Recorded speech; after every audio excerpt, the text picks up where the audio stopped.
এক ছিল ছোট্ট একটি গ্রাম সোনাঝিল।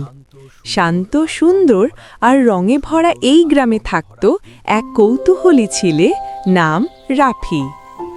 রাফি সবসময় ভাবত রঙগুলো কোথা থেকে আসে, আকাশ কেন নীল, গাছ কেন সবুজ, ফুলই বা কোথায় পায় নিজের রং।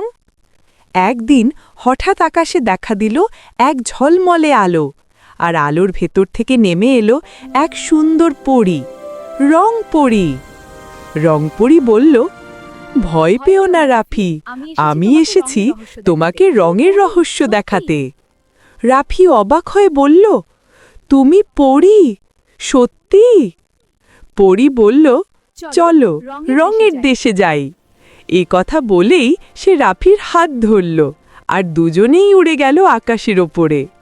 রাফি দেখল এ এক আশ্চর্য দেশ।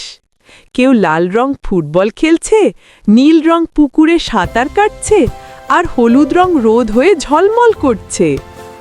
এমন সময় আকাশ ভরে গেল কালো মেঘে, রংগুলো ভয় পেয়ে লুকিয়ে পড়ল।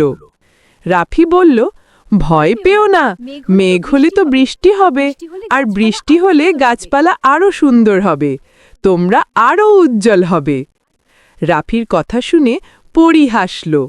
হঠাৎ আকাশ থেকে শুরু হলো জাদুর বৃষ্টি।